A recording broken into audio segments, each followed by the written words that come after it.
in previous versions of this live stream, kind of the first segment. I like to have the first segment be some sort of warm up, some combination of like a little bit of warm up and maybe like a tiny bit of skill building. So I think that's kind of the role that I can see a warm up routine playing, starting with maybe getting your mind and hand, body ready to work with ideas in a more visual way. But depending on how you set it up, you can also have a little bit of a skill building component to it. So let's brainstorm potential components for warm-up routines for Sketchnoter specifically. The first place I like to start is, I'm just gonna call it like random marks. I think the thing that's potentially challenging about sketchnoting compared to maybe the form of note-taking or idea capturing that you're used to. If you're anything like me, your background, you're used to working with words. So like a challenging aspect of sketchnoting is doing more drawing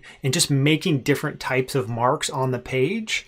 So this category of warm-up, making random marks, is just a way for you to get comfortable making different types of marks on the page. I have this like specific sequence of marks that I tend to make. I don't remember why I started doing it in this way, but starting with some circles grouped together, a little bit different size, but then around those circles, some clouds. And I like the kind of maintaining this circular approach because you get used to making marks kind of at like different angles. And then after that, I do, again, different directions, different orientations, maybe alternating short line, long line. And that kind of has gotten, even just doing that, gets your hand doing, making these different types of marks, getting comfortable sketching things out instead of just writing things out. So that's one form of like random mark making, but you could also just like, I don't know, practice doing some squiggles, some sharp lines, some longer lines, some basic shapes, things like that. Don't even like worry about writing letters or drawing specific things.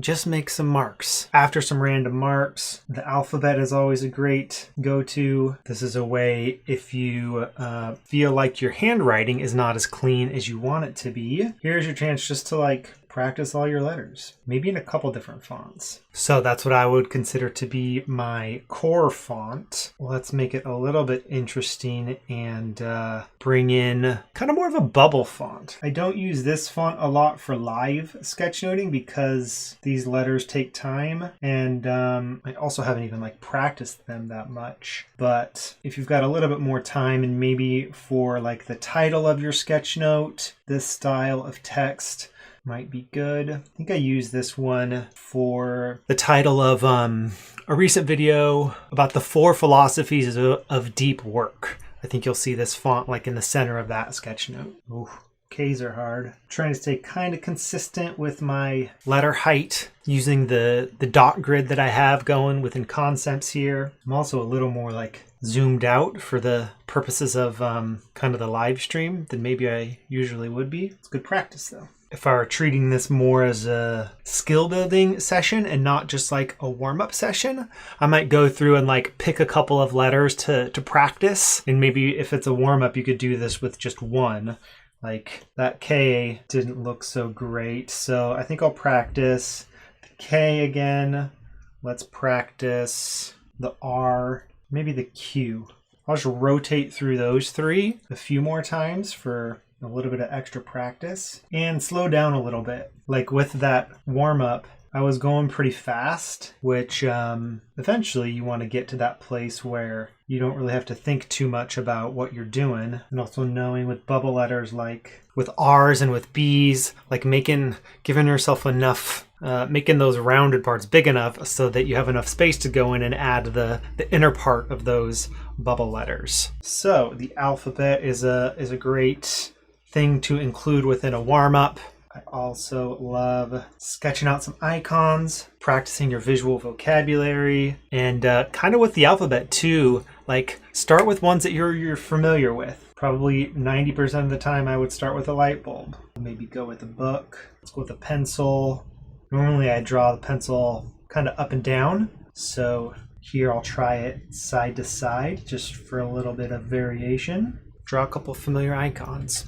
And maybe throw a few people in there too. Especially if you like identify if there's a thing that you want to start including in your sketch notes that you typically don't, build that sketchnoting element into your warm-up routine. And this could be an example of like, I usually don't take the time to draw stick figures, or stick figures scare me. So I'm less likely to include them in my sketch notes. Start throwing those into your warm-up routine, and then like you'll be primed to use them during the sketchnoting session. So let's draw some running, someone exclaiming, "Hey, look at me." Throwback to a webinar from a little while back. Someone sitting down and meditating. There we go.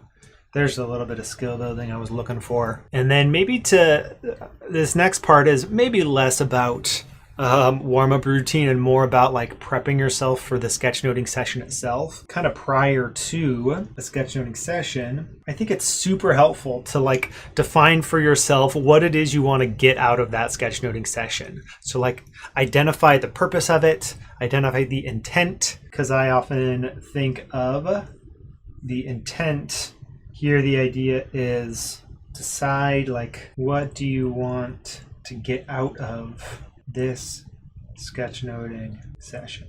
What's the purpose of it? Because what that can help you to do helps you decide which ideas you don't need to worry about capturing on the page and which you do. You might have heard me talk about this concept of using your intent as a filter. It's a way to filter out what goes on the page and what doesn't. I feel like that's a pretty good starting point. Lots of ideas, I hope, to work into your warm-up routine. Maybe starting with some random marks, getting used to making marks that aren't just letters, then swinging back to that comfortable place of letters with your alphabet, maybe practicing a new font that you might like to incorporate. You could do a little drawing, get some icon work in, maybe help yourself weave new types of visuals, maybe drawing people, for example. Prime yourself for that. And then maybe as the last stage in a warm-up, as you kind of like bridge the gap between your warm-up and your actual sketchnoting session, just write out or sketch out the purpose, the intent behind this upcoming sketchnoting session, and keep that intent in mind throughout the sketchnoting session itself. If you are newer to visual note-taking, then check out our free guide, Getting Started with Sketchnoting, which I've shared a link to down below this video. Thanks for watching, and I'll see you in the next one.